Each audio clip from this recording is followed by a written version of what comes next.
Welcome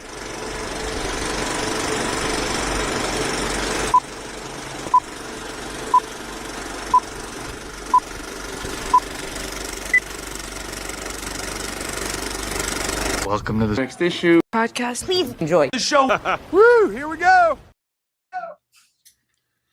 Hello, everyone. Welcome to the Next Issue podcast. How you guys doing? Woo! I'm great. I took the day off yesterday and I went and saw Supergirl. I also took the day off yesterday. I also saw Supergirl. I also scheduled 3 different doctor's appointments on the same day, so I could just make them whole.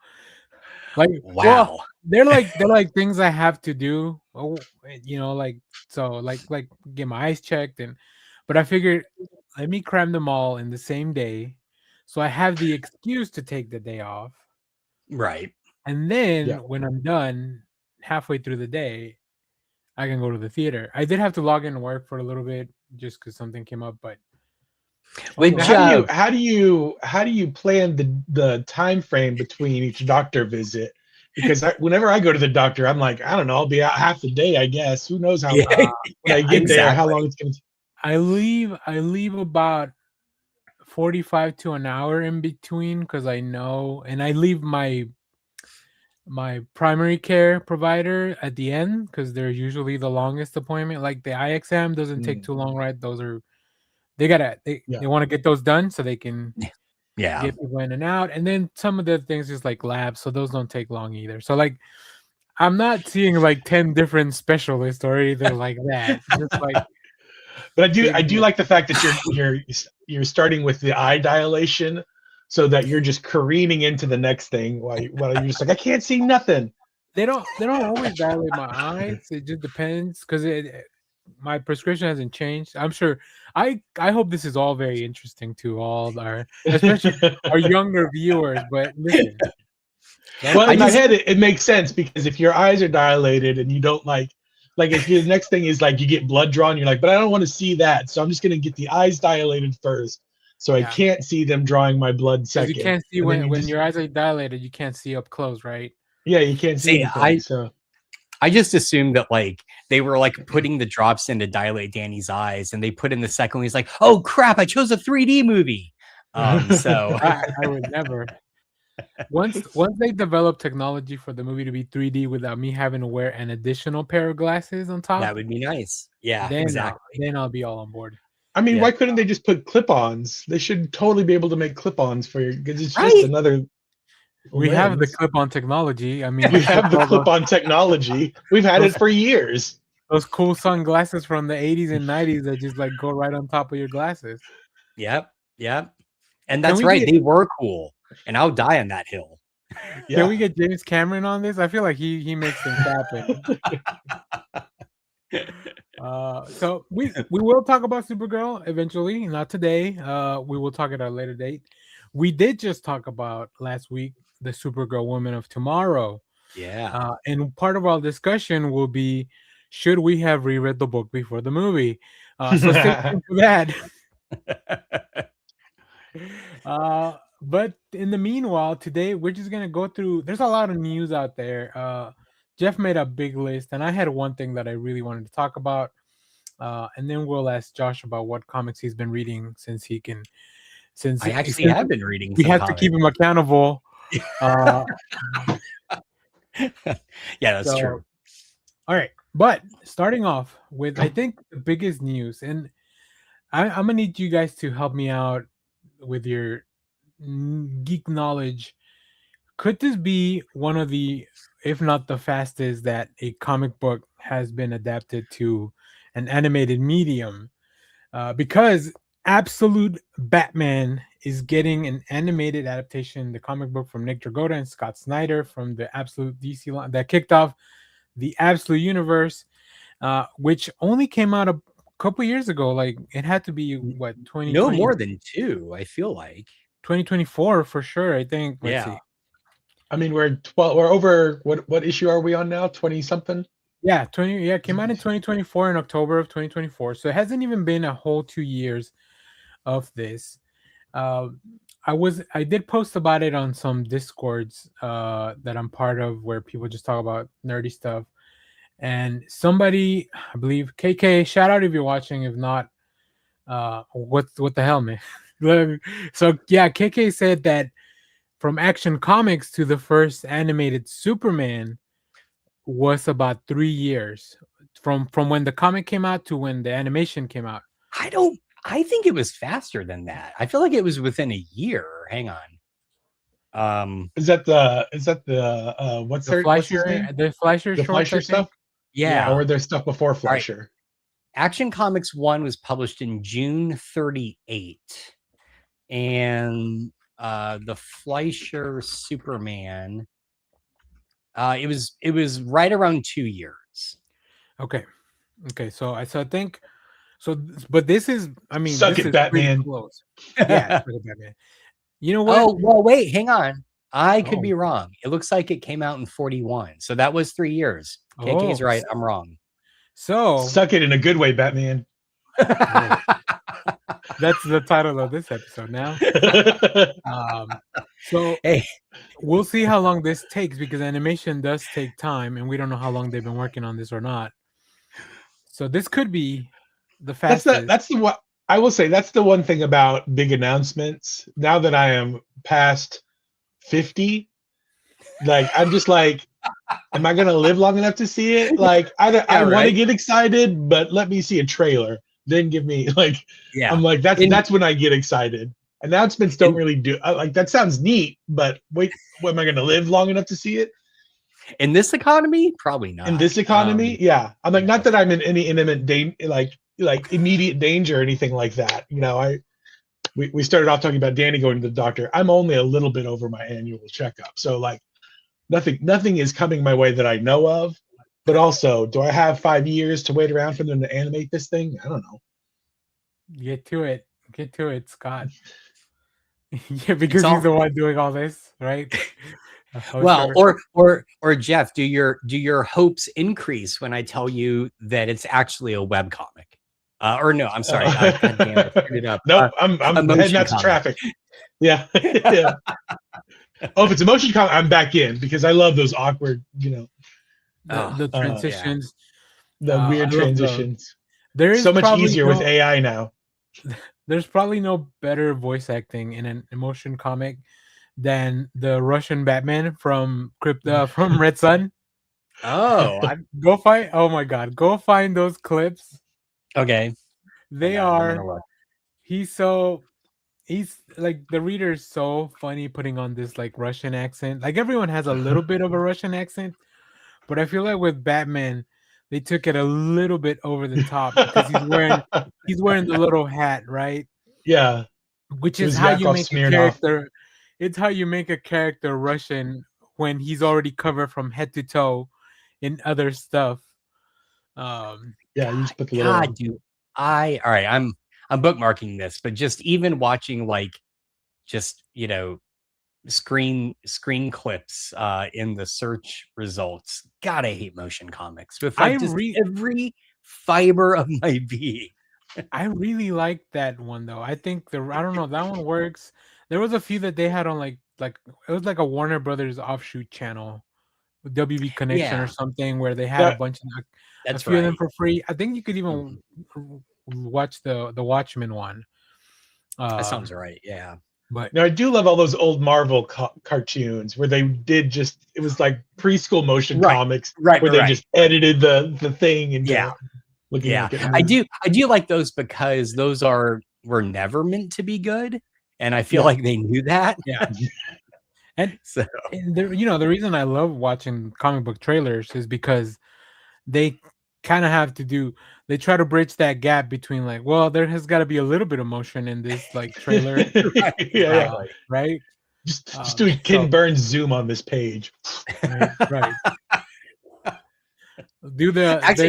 I would really love to get like a Ken Burns style like clip of a motion comic. That'd be great. You get that Civil War music in the background. Dear Martha, why did you say that name? If I could do a Ken Burns, like, yeah, they should do it like PBS should do what should Ken Burns' next documentary be about, like an open poll. But I would love to see a Ken Burns Fire Fest, like something a bit more modern. Just with that Ken Burns flair. That's awesome. It's like you hear the letter. Dear Father, I'm writing to you from the summer of 2008 as the New Warriors launch a new reality TV show. But things have gone awry. Dearest Riley, these cheese sandwiches are terrible. If I could just hear Morgan Freeman talk about bread sandwiches. They were in. If they thought they were getting a full course meal, they were in for a surprise. Hey, Ken Burns, I'm available for voice acting. Yeah. Hire this man. This is now my audition tape. I can only do short spurts though, so I don't want a big role. Yeah. The short spurts. Back to Absolute Batman news real quick. We'll try to keep this train moving. So this all got announced at the Annecy International Film Festival on Thursday, which was hosted by WB, and Sam Register was there, Peter Safran, James Gunn. Like, they announced all of these projects. They announced 3 animation series. 2 of them are, well, I guess 2 are more adult, and one of them is like a kids focused project about Crypto the Super Dog, who is having a moment right now as he makes his second appearance in theaters. And that's not a spoiler; it's on the trailers. And if you didn't think Crypto was really in the movie, you'd be wrong. But we do have Scott Snyder will serve as executive producer and showrunner, while artist Nick Dragotta will be producer, of course, on this new animated show. They are both they're both the co-creators of Absolute Batman. Now, what I'm also intrigued is that this is going to be a full CG show, which is interesting because I think that look at Josh's face. That can be a very divisive medium, but through the design of Nick Dragotta's designs can lend themselves to maybe that style more. There's an anime that now it's very anime, right? And Nick Dragotta's style is very anime inspired. Yeah. And there are anime that now are using CG and traditional animation in a very cool mix. So yeah, I'm interested, but Josh obviously doesn't like it. Jeff, I don't know how you feel about it.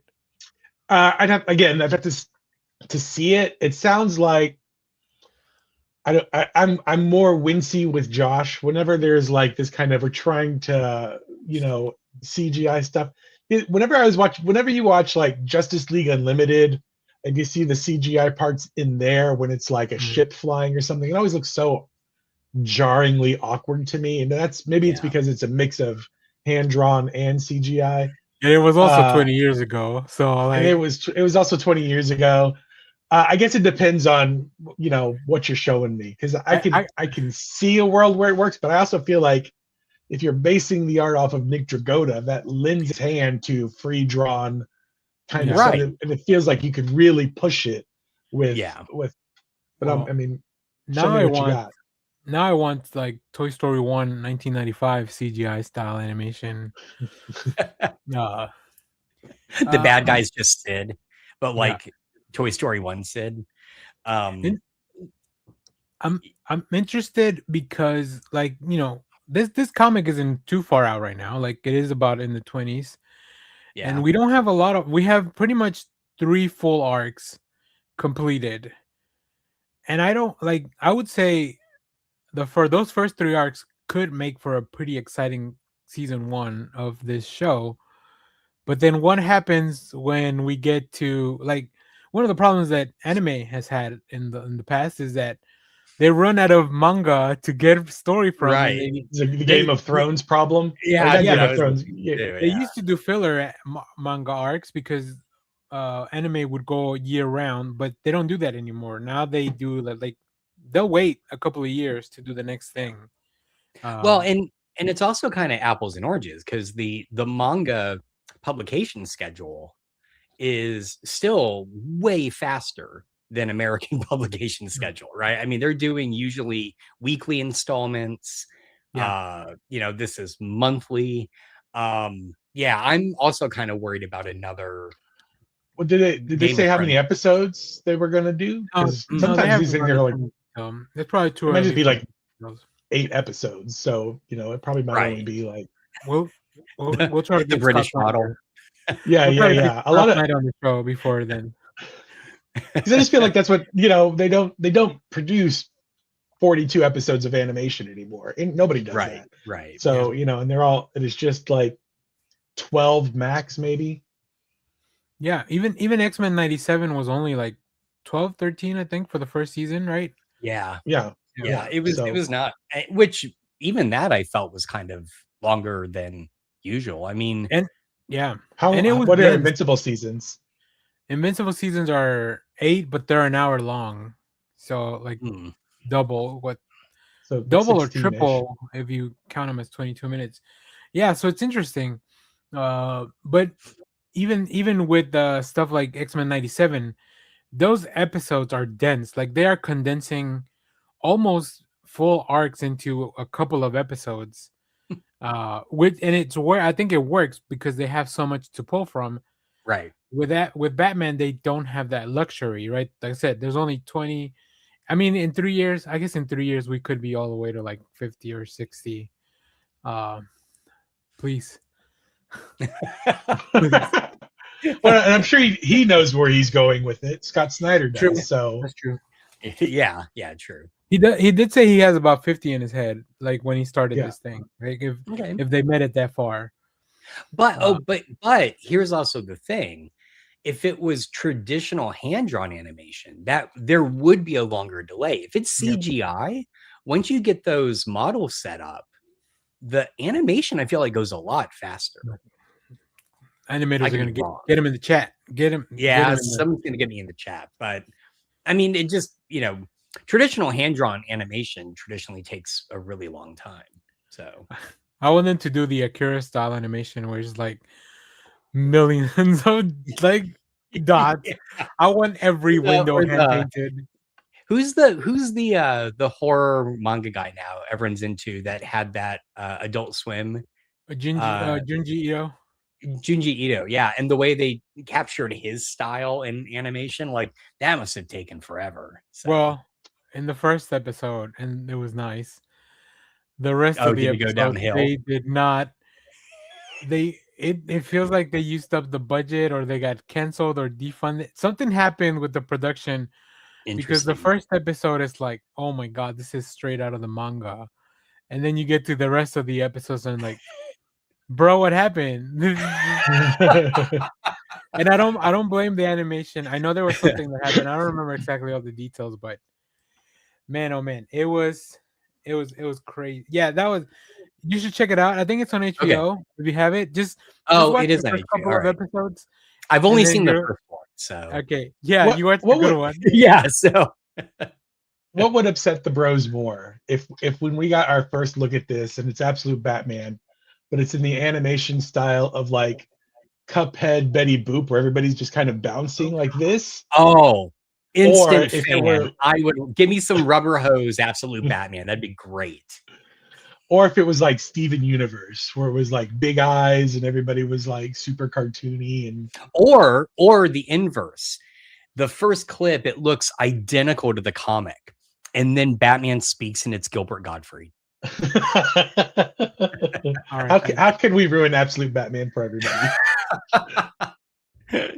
Well, I think the upsetting part would be that you would have to do Gilbert Gottfried via AI, so which we'll touch on later on in this episode. Yeah, I was gonna say exactly that, but, segue. Well, I did want to segue, but I do have more to talk about here. Okay, sorry. That Jim. You got too good at segues. Too good at segues. I know. Bring that up again later. Bring up Gilbert Gottfried later. Jim Craig will be doing also Joker: Laugh Riot, which will be directed by Yashiro Aoki, who is one of the animators on Chow and that Lord of the Rings film, The War for the Rohirrim. I don't know if you guys ever caught that a couple years ago. I think it was a couple years ago. First of all, you should. If you're a Lord of the Rings fan at all, like I think, I don't know much, but I know after that movie that it is that it's a pivotal battle in the lore of the World of the Ring, the Lord of the Rings, in which it'll follow Joker, who faces an existential crisis when arch enemy Batman is killed. So if you remember, I think there was a comic by Matthew Rosenberg, which was like one of those nightmare comics, where Batman just slips and dies and breaks his neck. And then the Joker, like, he loses his zest for life. And then I think the punchline will not, well, I guess pun a little intended, was that he ends up taking a job at the DMV because he just wants, because that's the place where he can inflict the most misery. That's brilliant. Actually, now I've never heard of that. I want to go back and read it. I need to find it now. I'll try to find that exactly, because Matthew Rosenberg did a Joker series. I don't know if it's from that or if it's just from like one of those Night Terrors or something like that. Apparently, I've read a lot of comics, so and they all get all jumbled up in my head.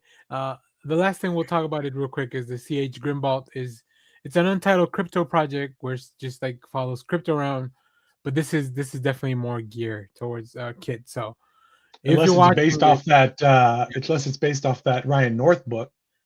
Oh yeah, that sad Ryan North book. Yeah. And then they also showed upcoming footage for Creature Commandos, which is getting another season. Batman Cape Crusader, which is also getting another season coming to Prime very quickly. My Adventures with Superman, which is currently going on. Mr. Miracle, which is still happening. DC Superpowers and Starfire. So yeah, still a lot of, man, so much. I think DC has always been like spot on with animation. Oh yeah, for sure. Like anything that they've done, even that Green Lantern show that was on Cartoon Network that was CGI. I didn't watch it right away because it did turn me off. But eventually I did. It's good. It's really good. It is. It's cool lore. They introduce all the rainbow spectrum comes into play, so it pulls from all that stuff. I feel like that's probably the strongest era of Green Lantern. Yeah. Regardless of who was involved behind creatively, unfortunately. But Jeff, do you have a favorite like DC animated project that you can think of? I really like Doom is one of my favorite animated films, which is kind of adapted. The Tower of Babel. Tower of Babel adaptation. Yeah. And that's probably my favorite one. I also like Crisis on Two Earths, based off the Frank Quietly. Crisis on Earth 2 or 3? The Morrison, where they face the Morrison. Okay. Yeah, that's really good too. Those two are probably my favorite. And then the Justice League Unlimited, both seasons, the season 1 and 2 are just the way that they pull from the original series, and then they just keep going. They're pulling from Superman. Like I had not seen. I actually started with Justice League Unlimited, and then backtracked to Justice League. Oh, really? You went back. You went back. Yeah, I went back, and then I'd seen like a lot of, Batman and Superman the animated series, but because they were pulling mostly from Superman, I had to go back and watch some of those because it'd been forever since I'd seen some of those. Yeah, those are Justice League Animated is probably for me the peak of it all. Like it's so good, especially because after I watched that. The first time I watched it was before I was really into comics, and then I got into comics and I read a lot of the storylines and I read a lot of those things, and then I would rewatch the series every once in a while. I'll rewatch that series. And coming back to it and being like, oh shit, this is from this comic that I read. Like once all those things, and then the fact that it's so well adapted, like they did such a good job breaking things up into like 3 or 4 episode arcs every season. Yeah. Mm-hmm. But every season also had like a layer underneath building up to like their finale arc. Yeah. Oh, for sure.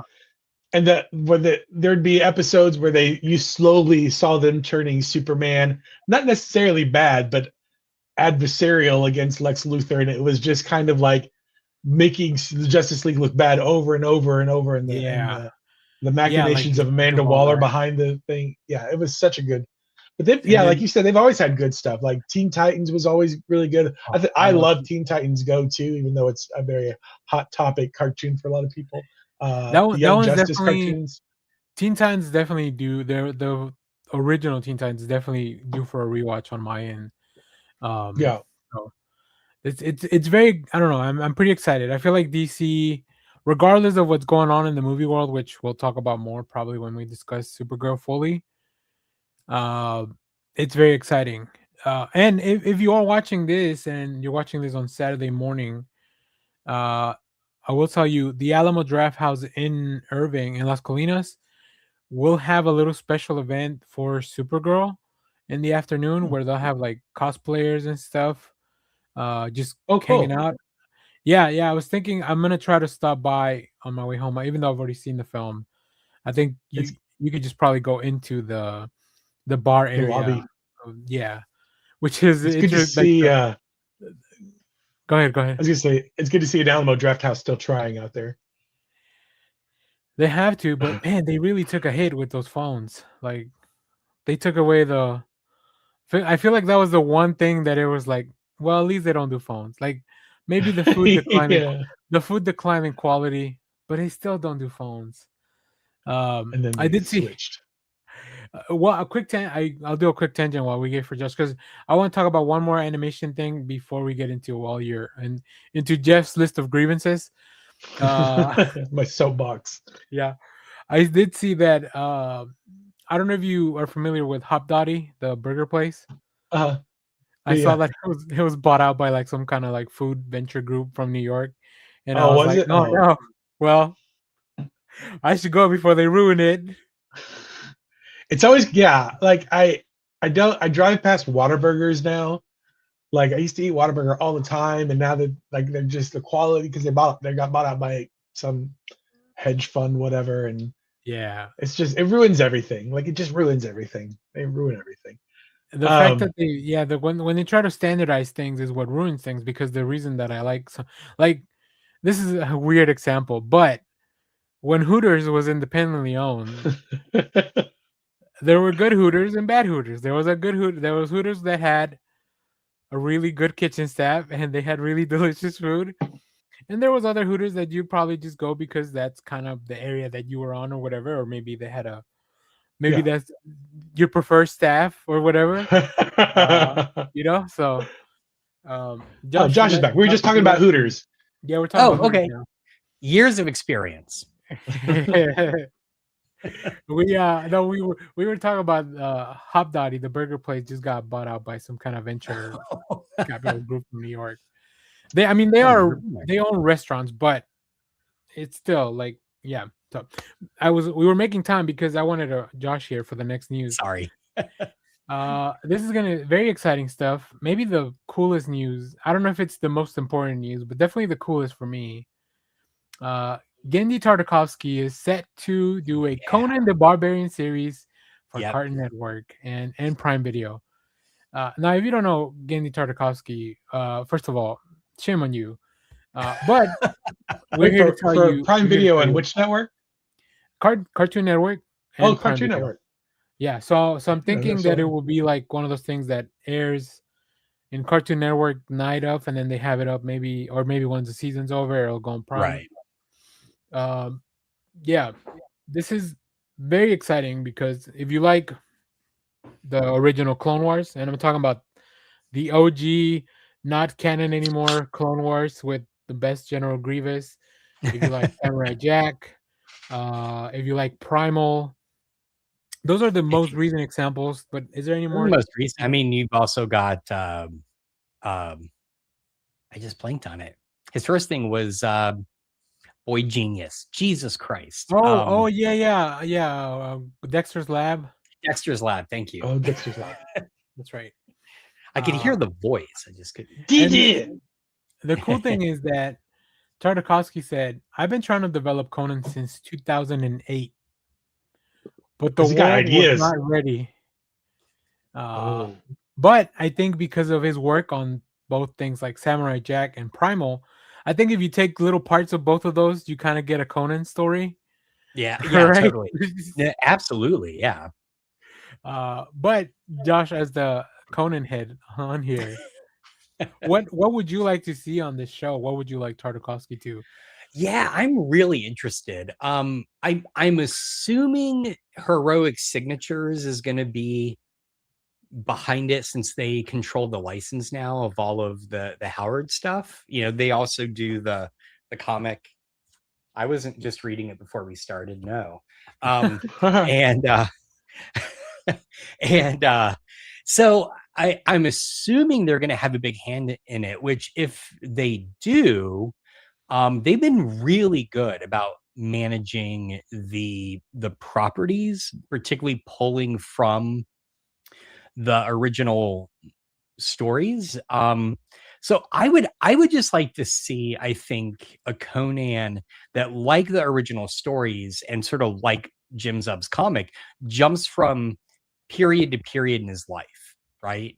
So like, are we going to get like a story arc where he is young, you know, sort of like during the Frost Giant's daughter, and then are we going to get a next story where he's older as a king of Aquilonia? You know, like, are we going to get all that, or is it just going to be this like one story of him at one moment in time? I feel like all we've seen is that shot.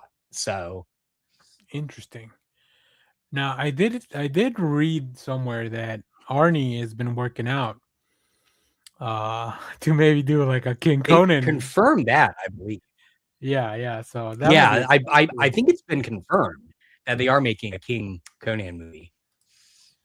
Let's give Jason Momoa another shot at it. He's grown. He's grown as an actor again. Conan on Infinite Earths, we get both him and Jason. We get Jason and Arnie in the film.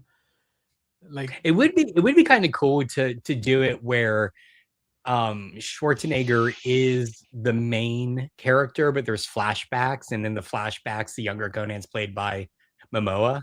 That'd be kind of fun. Oh yeah, that would or Michael like, Cera. That's how he remembers himself. Can you imagine? Yeah, when I was younger, and in your head you look like Jason Momoa. Yeah. I want to see where King Conan has like he has a kid and it's Michael Cera, and it's just like he has to like deal with his Michael Cera kid. And the sword looks really sharp. I'm just having flashbacks to Austin Powers when Dr. Evil's kid is Seth Green. Yeah. Well, I'm pretty hyped for this though. Very excited. I mean it. I love Tartakovsky. I feel like, you know, he's gonna do a good job. Yeah. I'm kind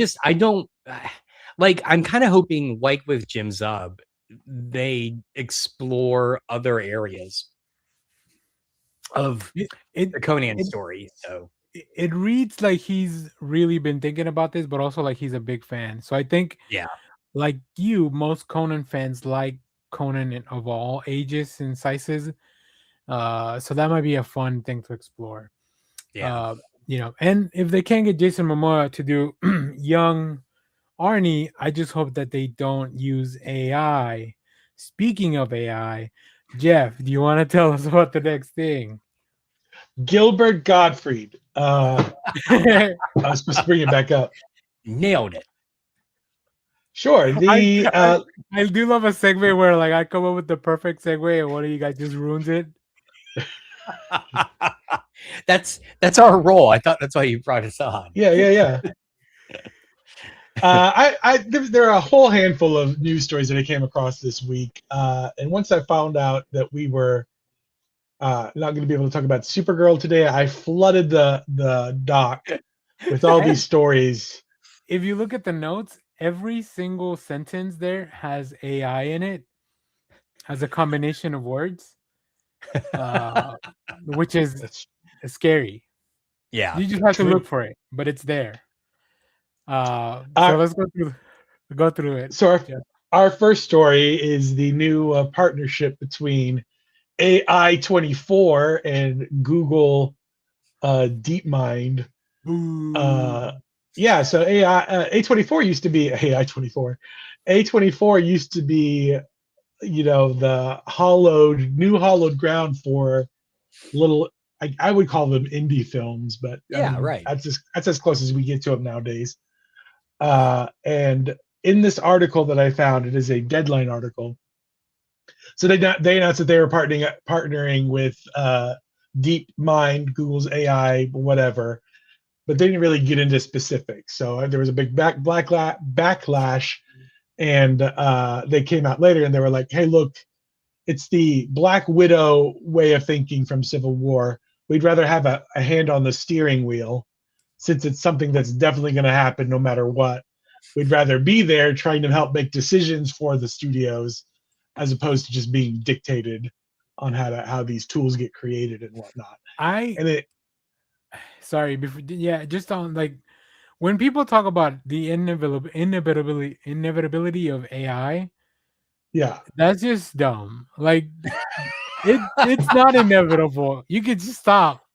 Like you choose exactly. not to. You could choose not to use it. You could choose not to use it for the arts. Use it in other stuff. It works in other stuff, but leave the arts the fuck alone. Sorry, Jeff. Continue. No, I'm with Danny on this one.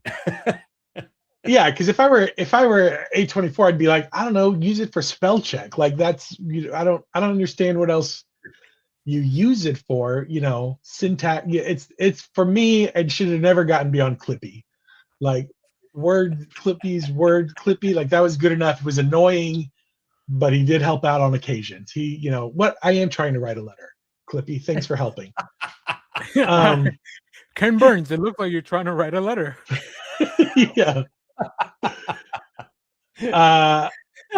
And so I feel like there is just, and I also understand that this is the world we live in where dumb CEOs can't help themselves, but they see the shiny thing that they think is a tool where they can lay off a bunch of people and keep the money for themselves or whatever. It's never going to be that. I don't think we're ever going to reach the singularity with AI. And if we do, we're still like 150 years away from it or something like that. Yeah. So they definitely jumped the gun. I'm a little afraid for when this bubble kind of slowly deflates over the next 20 years. But yeah, I agree with Danny. You could just choose not to. You could just, I think Disney, I didn't put this in the thing, but Disney just broke off a partnership with Google AI because they were just like, yeah, it's okay. I remember that. Now, they may be trying to get into it themselves because they're Disney, but Microsoft. But I think I also think a lot of the thing with these companies, these entertainment companies, is like, we don't want to necessarily share our IP. We don't want to use ourselves to train your AI because then your AI is just going to be copying our stuff. So it's a weird. But I feel like they missed an opportunity for the exact inverse of that, which is coming out and declaring we will never allow AI. And then as directors and creators jump ship from the big studios that are embracing it, where are they going to go? A24. Like, I mean, like, I feel like there was an opportunity there that they fucked up. So yeah, A24 is like, was like the cool studio where we're like, yeah, exactly. Yeah, like artisanal, like, and they have over the past few years, they have started doing like bigger budget films. So like, there's definitely growth and improvement, and this just feels like a step where I'm like, what are you doing here? What? It's like all those companies that made their employees use AI, and then they're like, oh shit, we ran out of tokens, and now we're in debt for like millions of dollars. Right. Yeah. Or there was a news report I saw the other day about how some companies that laid off a bunch of people because they thought they could use AI for it are now trying to hire those positions back because AI can't do it. It's like I feel like that's in what is, and we are way off our nerd topic here, but if you're looking to make money, then I would get into like like a consultant firm or something like that, because those are the people that are going to swoop in and be like, you need coders to come in and do that. And they're going to charge double. And then because I don't know, coding is going to be a crazy thing. When we were trying to be consultants for HBO, because we had the great idea of like change it to Max, bring the Max back, drop the Yeah. HBO. Like just we could have came up with all that ourselves and Yeah, charged totally. $millions. And then we also could have suggested backtracking and re-adding HBO. That's right. Think of all the millions we'd be swimming in right now. Mhm. So, let's stay on the AI train. You want to stay more on the AI AI train? Let's talk about more disappointing companies moving towards AI. Hasbro, everybody's favorite toy company, Hasbro. Oh, here, hold on. bought- Let me do one for the clips. Are your kids safe from AI? Find out at 11. And well, actually, find out at 10:41. Jeff, This just in. Hasbro bought Peppa Pig, everybody's favorite pig, behind this piggy a few years ago. is it our favorite pig? They don't know, not anymore. So they have obviously the Peppa Pig cartoon. All the voice actors for that cartoon are kids. Their contracts are coming up, and in the new contracts, they want them to be able to sign their voices over so that they can use those voices. They could AI those voices, I guess, into perpetuity, which sounds terrible. The article that I pulled up, or whatever, that I found, kind of mentions like, well, they can use it for licensing and commercials or whatever, whatever. I'm like, but I also think it's like, you take, obviously those kids can't keep their voices kid friendly. They're gonna hit puberty. They're gonna hit puberty or whatever.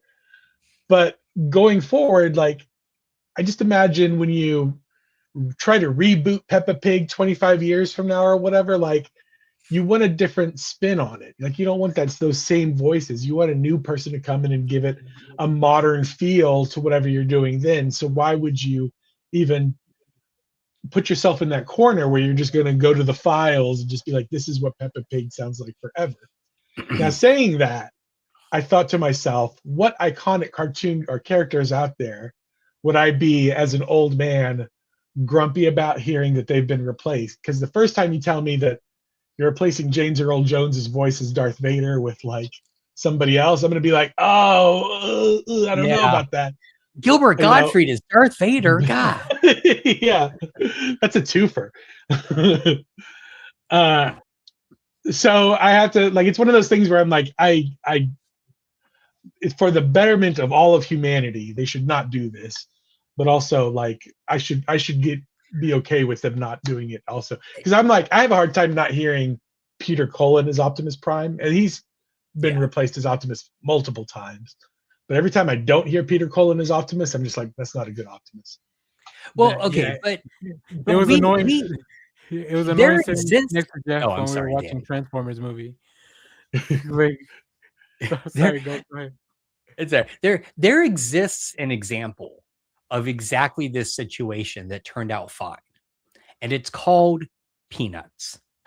How many Peanuts and Charlie Brown specials over multiple decades cast different kids in those roles, and they sound almost identical. I mean, you'd have to that's really true.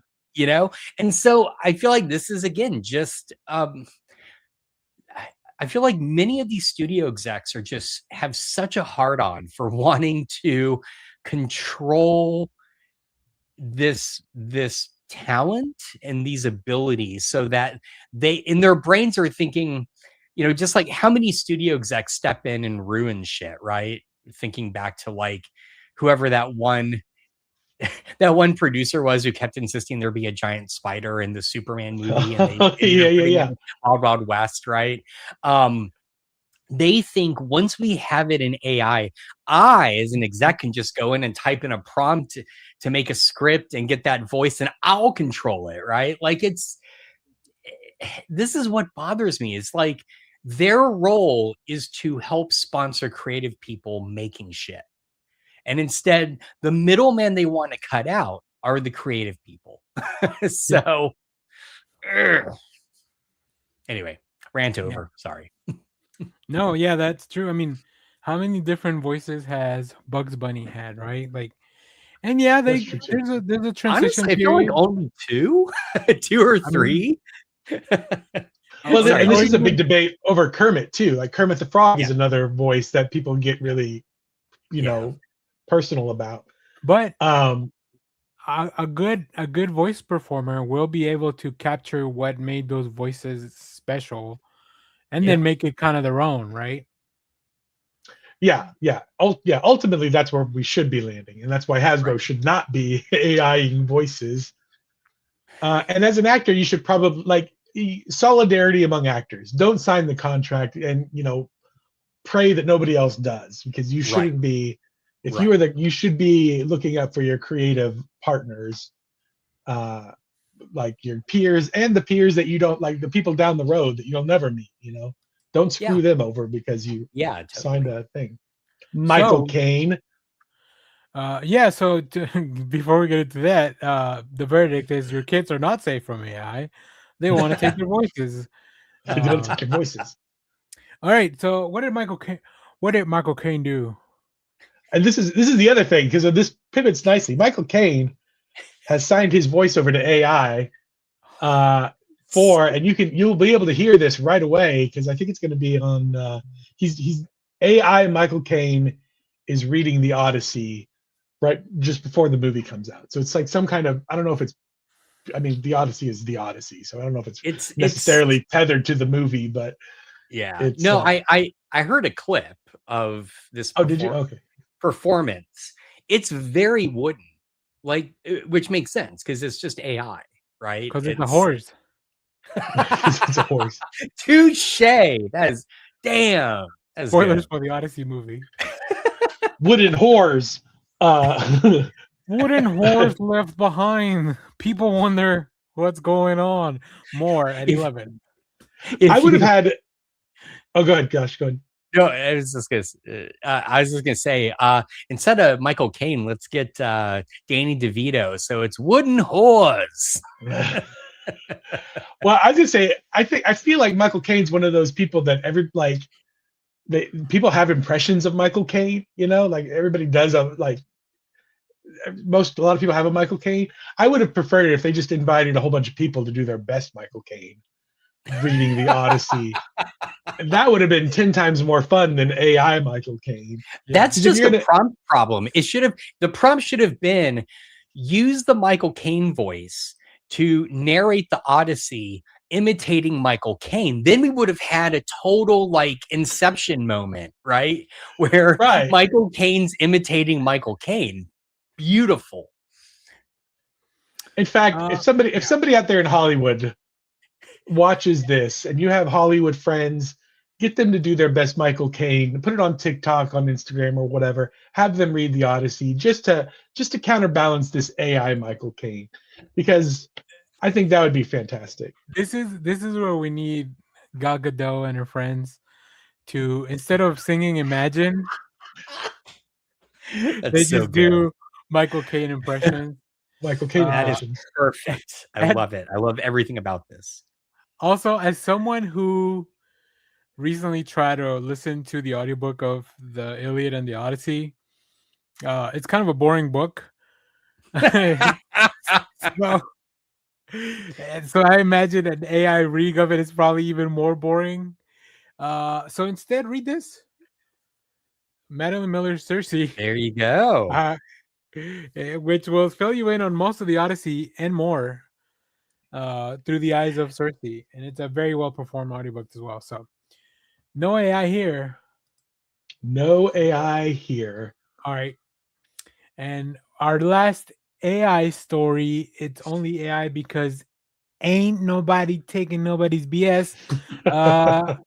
Jeff? I did find this interesting as well. I'm interested to get your opinion on this. Speaking of the Odyssey, I even put them in order where they all link up together. Christopher Nolan and the Odyssey, they're not doing screenings for influencers. There's no influencer screenings. They're just going straight to critics. So normally studios do Instagram, TikTok screeners. This is my impression of Christopher Nolan. And they're like, F you guys, you're too volatile, you're too whatever, you're too unprofessional. Get it together, you're not invited. I am increasingly turning in to Christopher Nolan. I'm realizing, you know what? influencing's not a thing. All right, fuck y'all. Only certified film critics are getting early screenings of this movie. I 100% agree with this move. I'm just like, I don't care. Like, I do not give me. Now, I like. I was in the foot though. Well, I like some influencers. There's some influencers out there, and some of them entertain me, and some of them, it's like dragging hot coals across my eyes to see them, and hear them and stuff. And sometimes I'll hate watch a few of them, but they are film discussion has gone off the rails, especially in this time of like, you don't even know who's a bot and who's real anymore. Like, I saw some clip the other day that said that bot action is like the internet's filled with more bots than it is humans. Like the scales have tipped finally. And I don't know if that's true or not. The thing said he was from CNET. So let's cancel the internet and start over. Dead internet theory. Start fresh.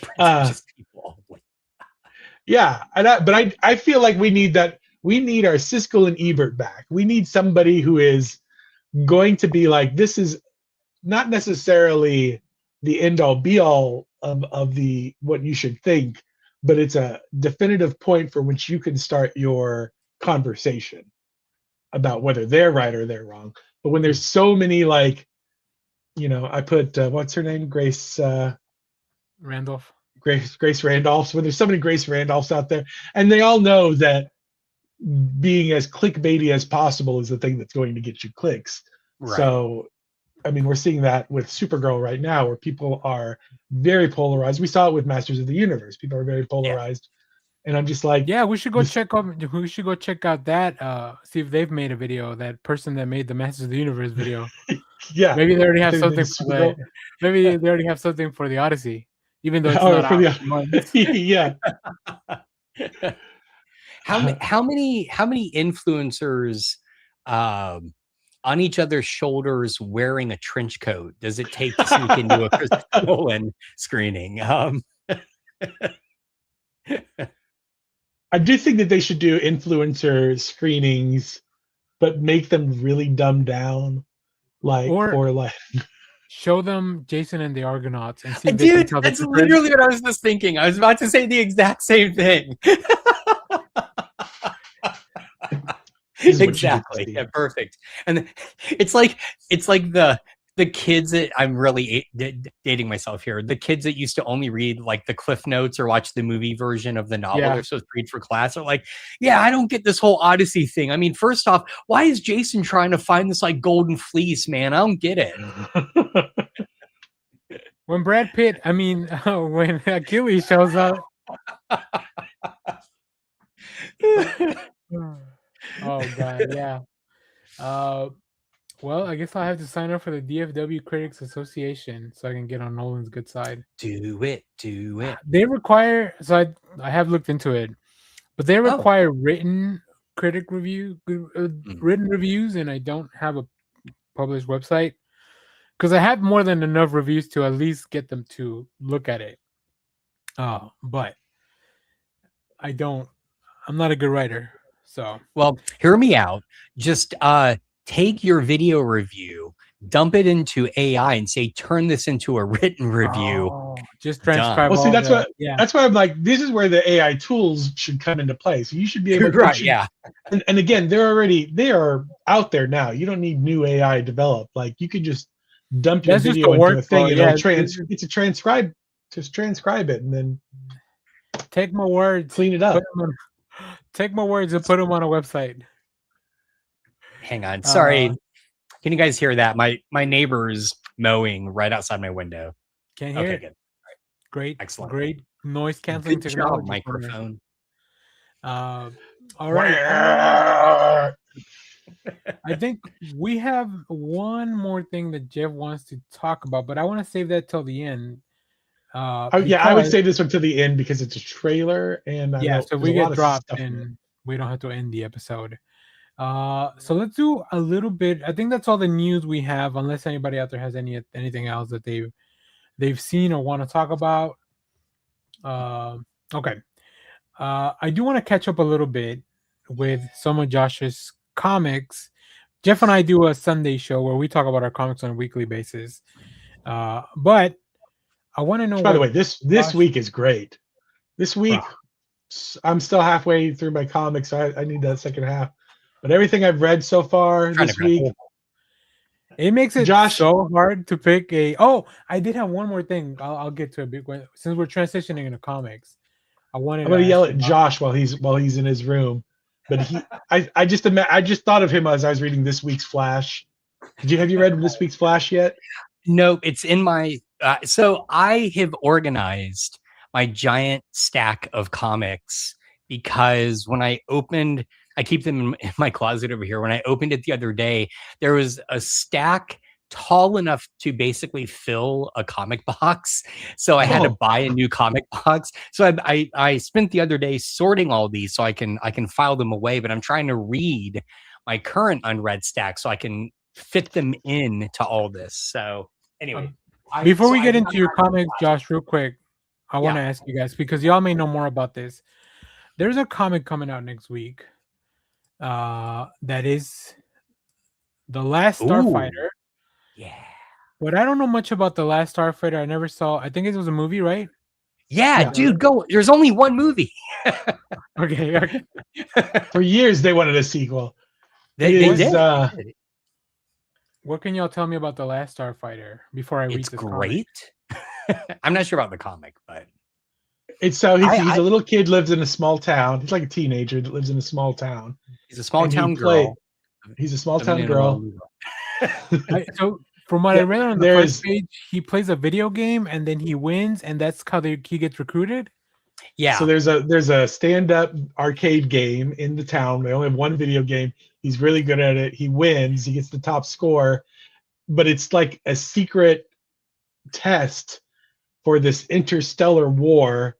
So one of the alien species is like, you're really good at playing this game. You would be a great starfighter. They come down and recruit him to go and fight in their intergalactic battle. Cool. Sounds a lot like meets an alien.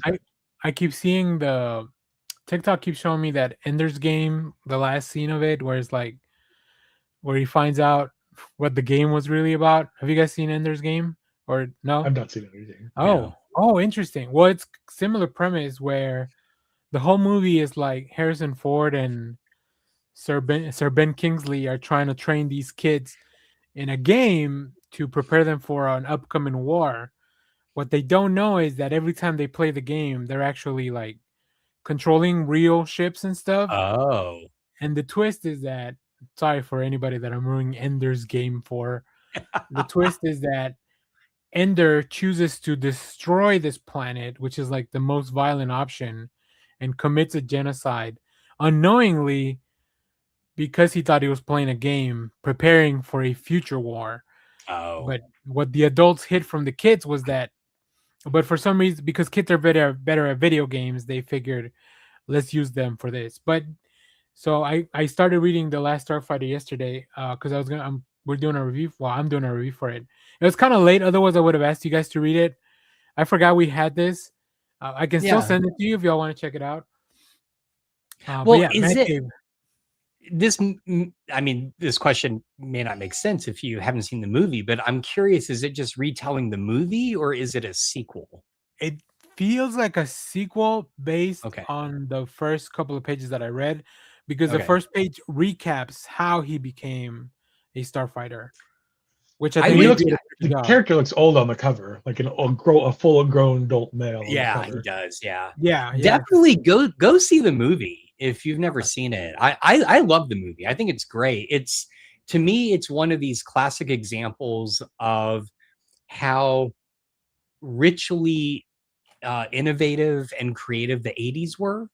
Right? Think of just all the like really interesting things we got in the 80s in terms of movies like Back to the Future. And, there was like all this stuff, and Last Starfighter is right in there. So it's also like one of those movies that is so early CGI, not CGI, even just computer graphics, really. Yeah. Because they use the computer graphics that are like as in the thing.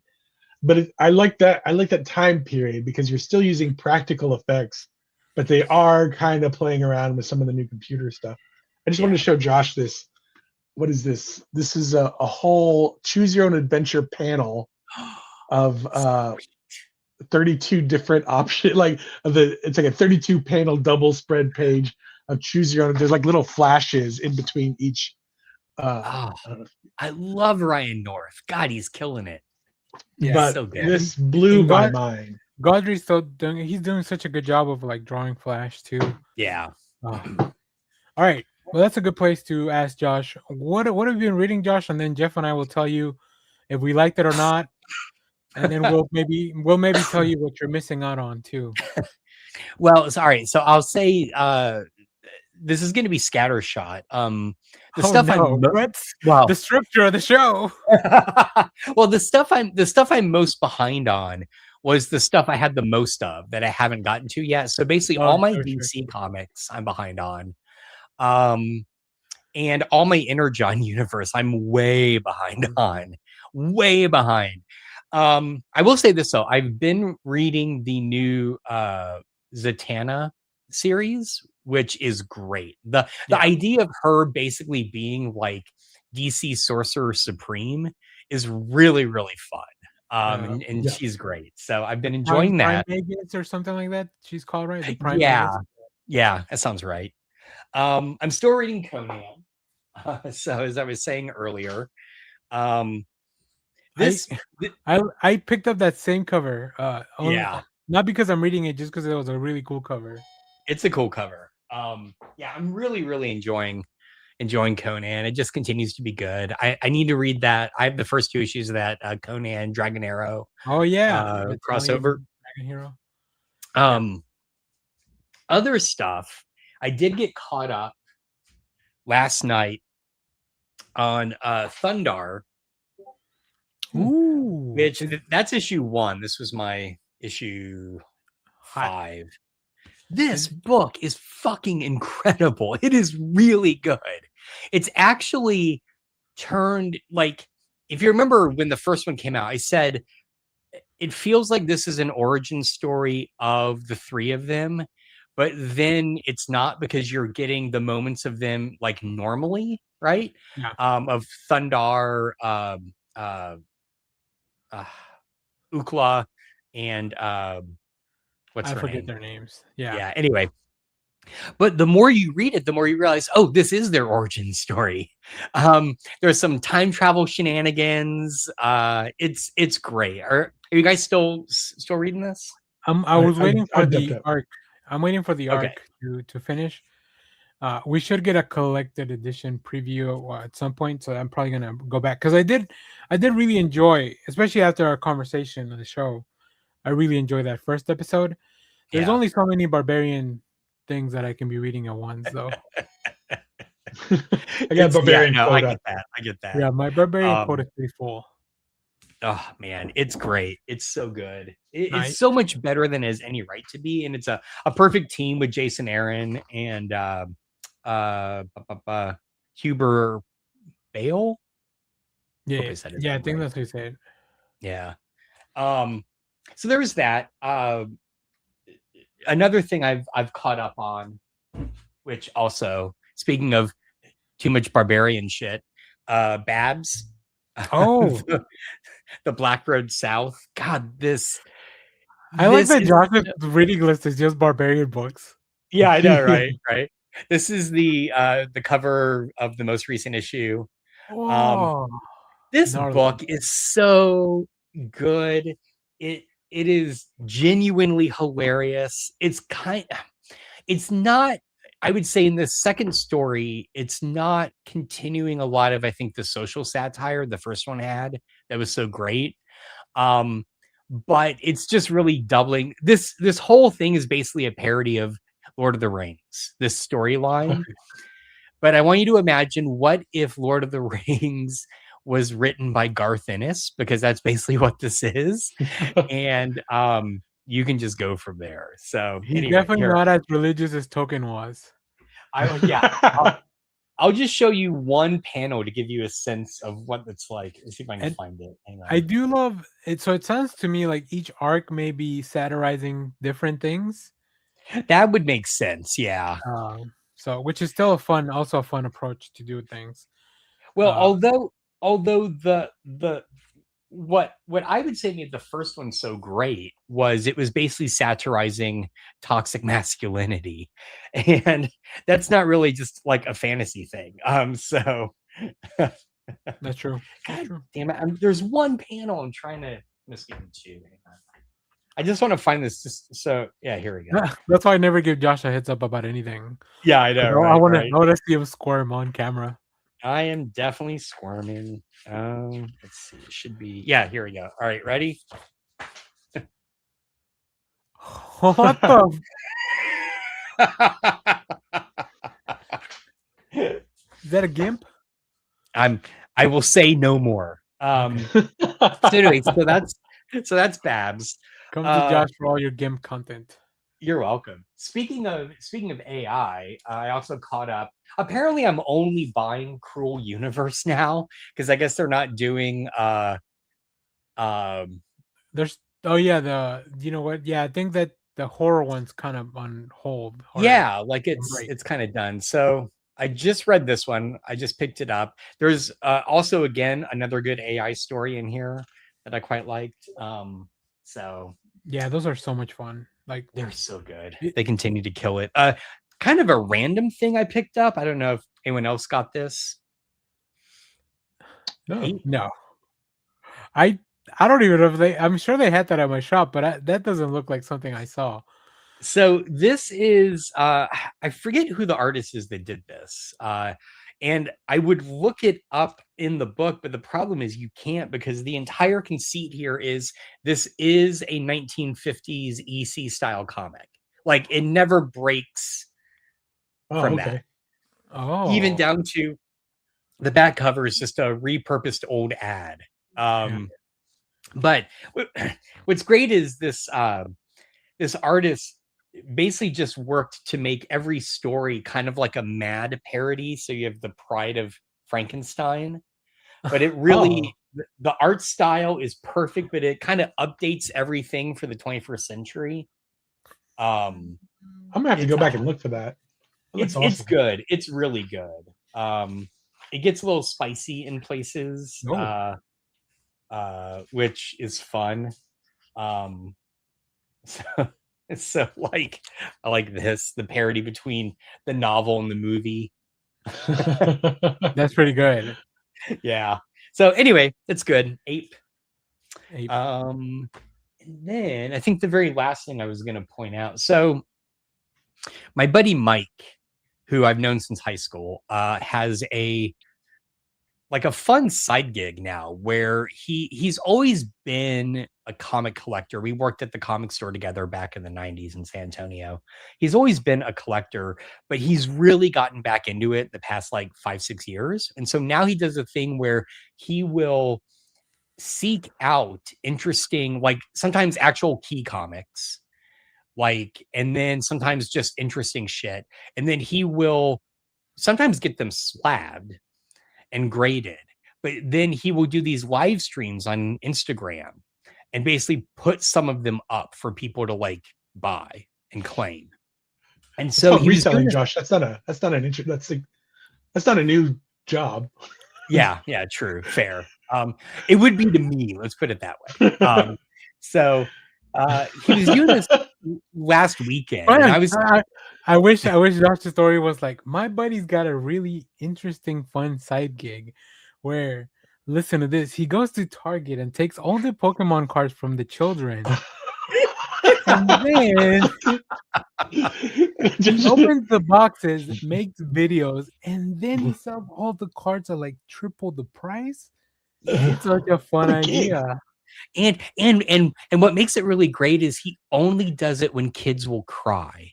Yes. No, anyway. But no, I got a friend who messed up the reflecting pool in DC, but he got paid for it by the president, and then they blamed his mess up on all these tourists. It's so cool. He's got the best gig. Not sure how he's making money off of that one, but all right.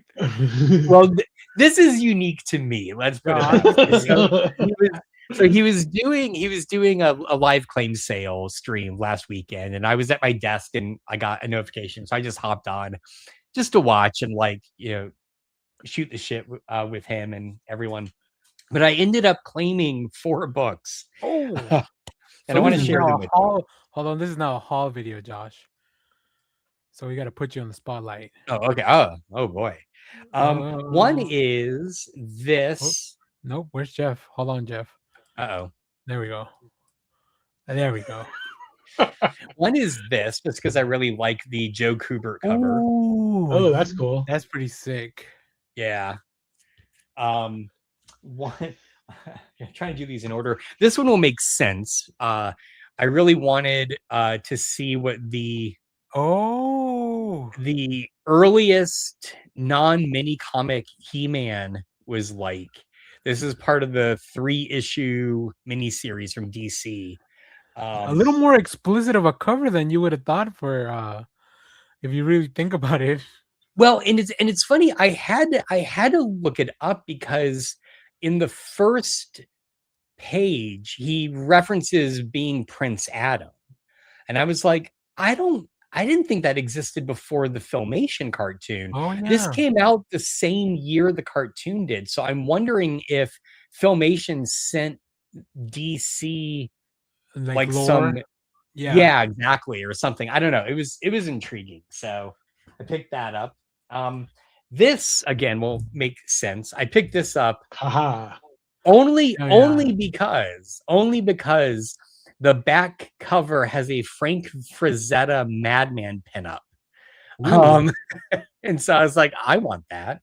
And then this one, when Mike described the reason he was putting it up to claim, I was like, I'll take that. Oh my goodness.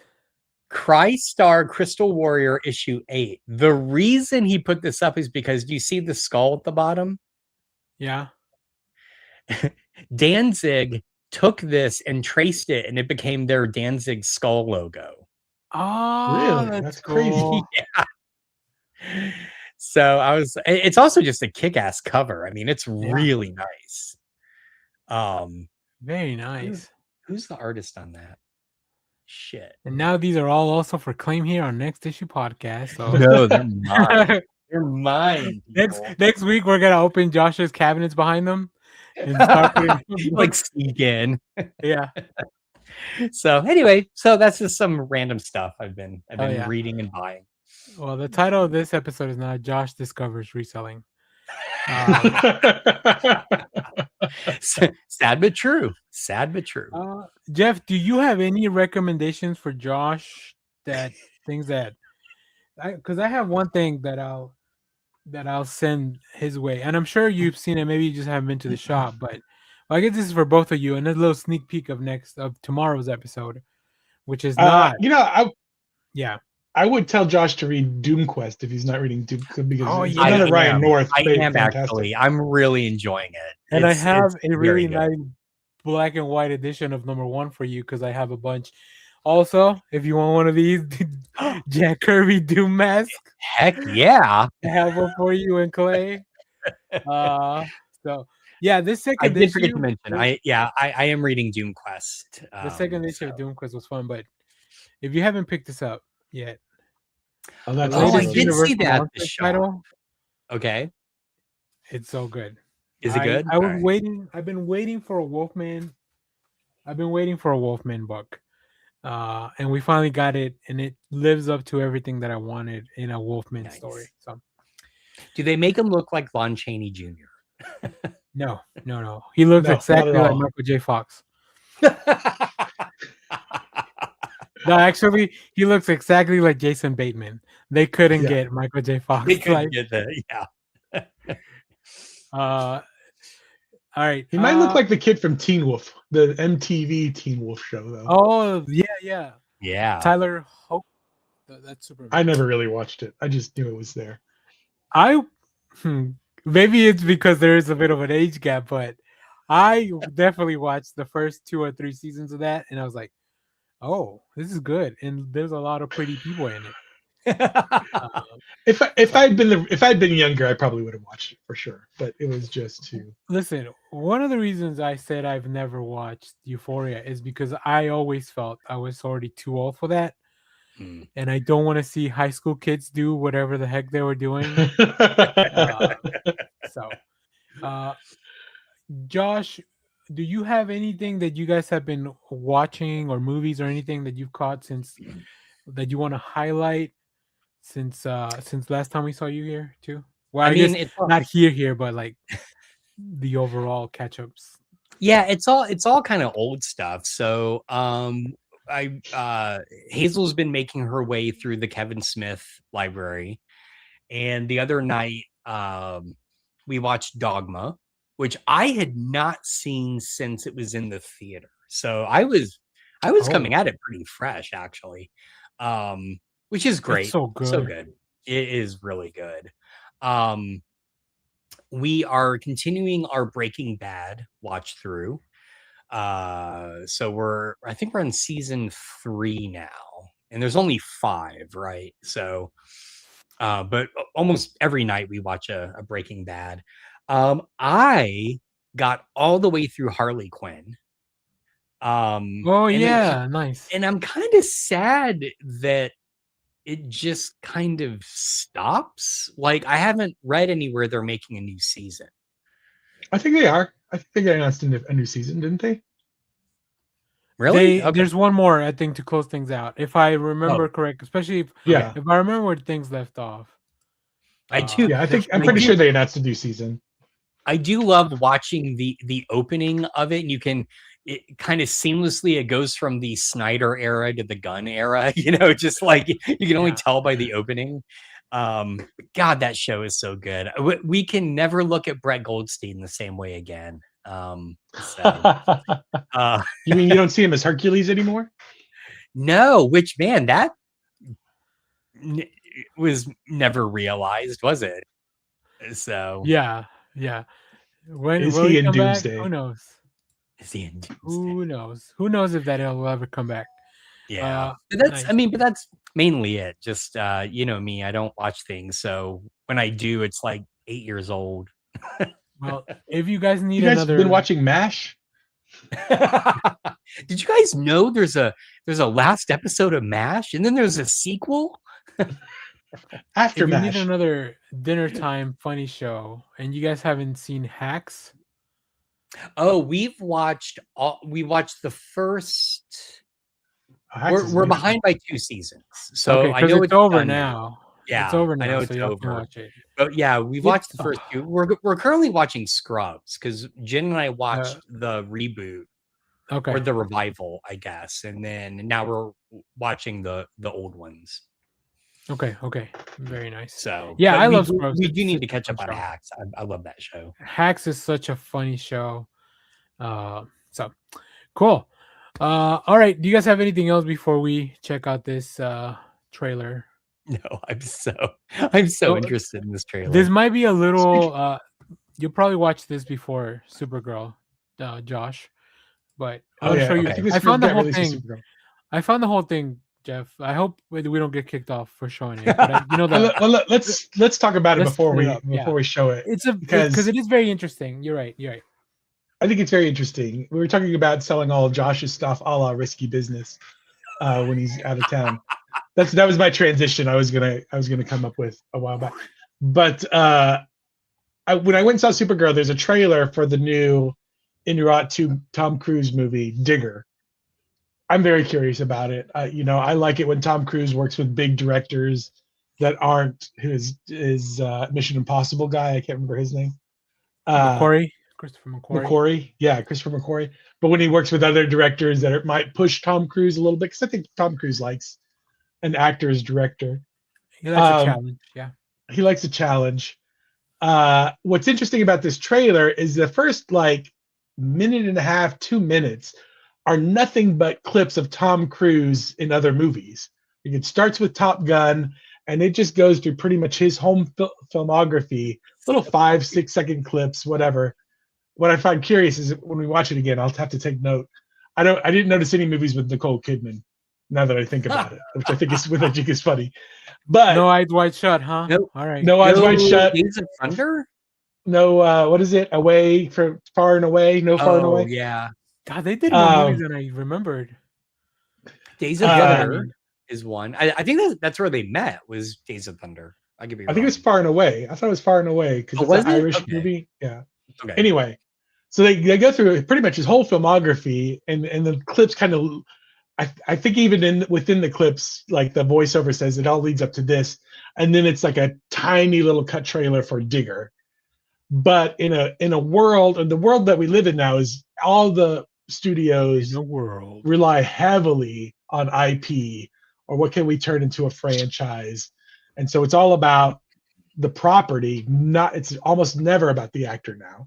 Yeah. So it's really interesting to me that this is all about the actor. They're hinging it all. They're not even Inarritu's not even like I think he's a pretty big draw of it too, but they're not even.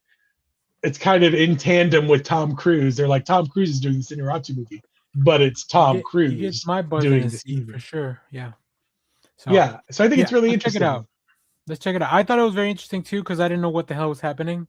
But it's also like- interesting because it's like I feel the latest Spielberg movie was like, this is a Spielberg film.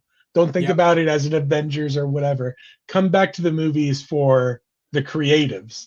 Don't come for the yes. properties, is what they're saying. All Interesting. right. Let's do it. I feel the need. Need for speed. Oh wait. This is the wrong one. Oh, So to vamp a little bit more, but oh, this is it. yeah. Now it is. Oh, okay, I see. Oh, okay, whatever. I feel the need for speed. It almost looks like they're gonna miss that high five. Do it. I will not But honestly, this trailer does get me hyped because I'm like, oh, he's a really good actor. I He's will not very apologize charismatic. for what I need. Oh, here's Far and You Away. build me a And car. this is Far and Away. You complete me. People say if you don't love America, then get the hell out. Well, I love America. Minority Report. There's one thing I've learned in all my years. Sometimes you gotta say, what the Help me. Help you. Help me. Help you. It's a fun movie.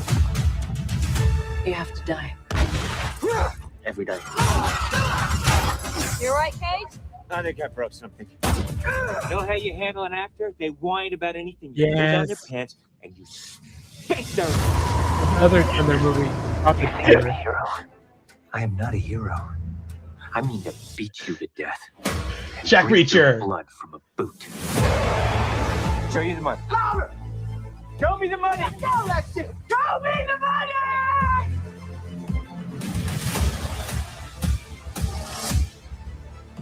I am gonna light this place on fire. Wait!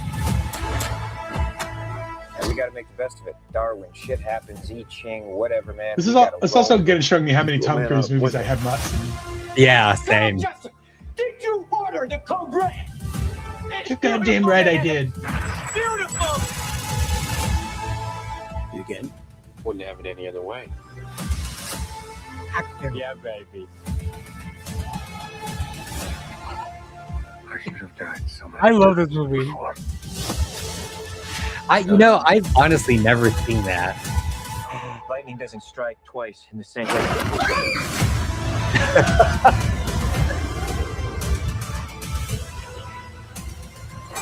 Everything you are, everything you've done, has come to this.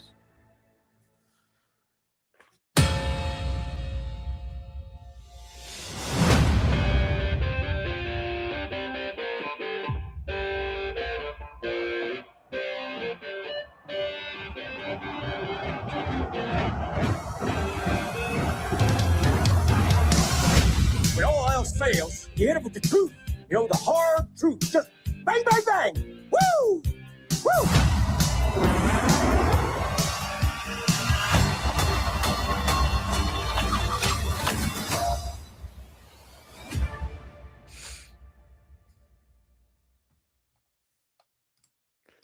I mean, Guy, I totally want to see the movie. the movies are back, guys. The movies are back. But will we know it's a movie only if Harry Styles tells us it is a movie? That's Oh, true. he will. He'll be like, "This is it. This is what That we've is been such waiting for." a weird trailer. It's very interesting marketing for sure. Yeah. But I do, yeah. If I'm gonna sell you a movie, I'll sell it to you on this guy. I was gonna ask, like, we should do a show about like Tom Cruise tier list, but it sounds like you guys haven't seen enough movies with Tom Cruise. You know, Well, we might have to do, what it does is it does a good job of like showing you how long he's been around for, yeah, and just how many. Yeah. Because I think we all have this idea of Tom Cruise in our head that is Tom Cruise, but when you look at his when his work is shown to you over the course of like the 2 minutes, and it's just a bunch of clips, and you see that he is really funny, and he is it's Tom Cruise in my head is always action, just lately, Right. but you forget about all those early dramatic works and stuff like that, and he's great, and the movie going through all of those clips makes me want to watch him in an Inarritu film for sure. here's all the Yeah. movies that they had: A Few Good Men, All the Right Moves, American Made, Austin Powers and Goldmember, Born on the 4th of July, Cocktail, Collateral, Color of Money, Days of Thunder, Age of Tomorrow, Eyes Wide Shut, Far and Away, Interview with a Vampire, Jack Reacher, Jerry Maguire, Last Samurai, Magnolia, Minority Report, Mission Impossible 1 through 8 or 9, however many there are, Oblivion, Men, Risky Business, Rock of Ages, Taps, Top Gun, and Top Gun Maverick, Tropic Thunder, Vanilla Sky, and War of the Worlds. So how many of these have you not seen? I haven't seen Taps. I haven't seen Rock of seen Ages. probably about half. Yeah.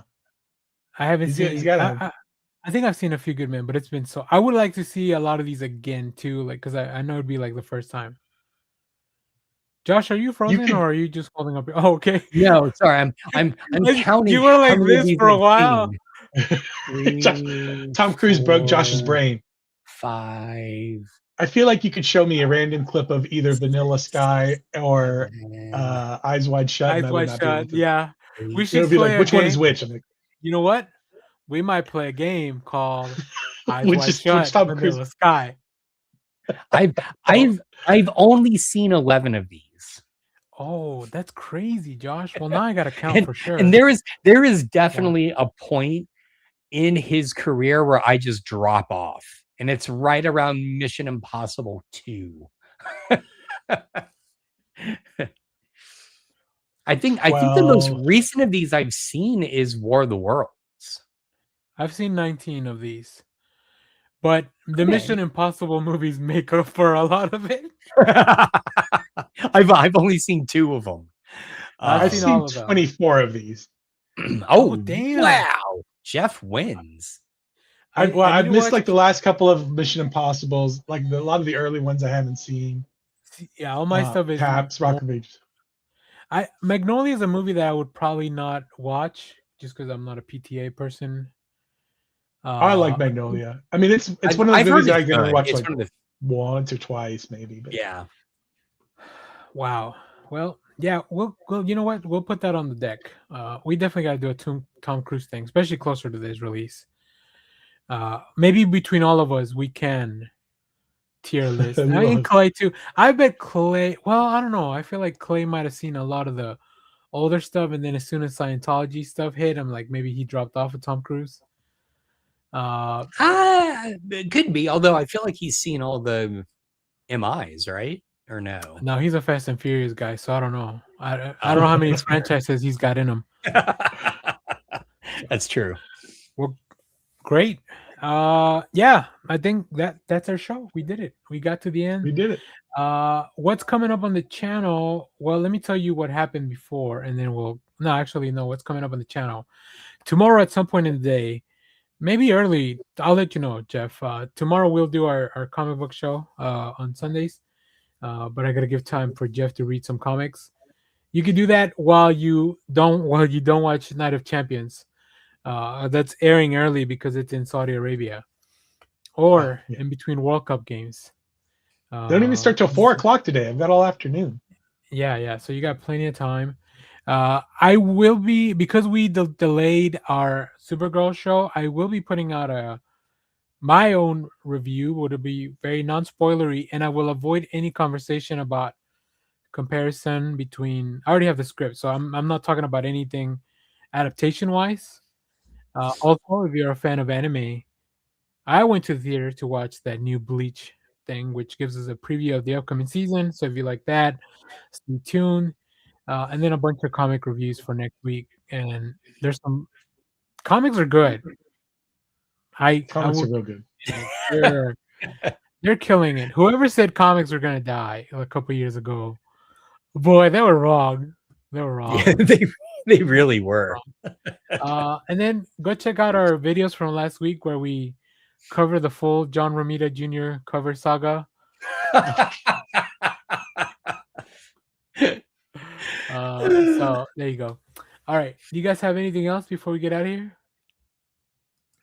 Good. All right. Thanks for watching, everybody. See y'all later. Bye-bye. The most important thing in life will always be Bill Bebo. Twitter loves you. Simon Center, get the fuck out. All right. Bye. Get out of here, you weirdo.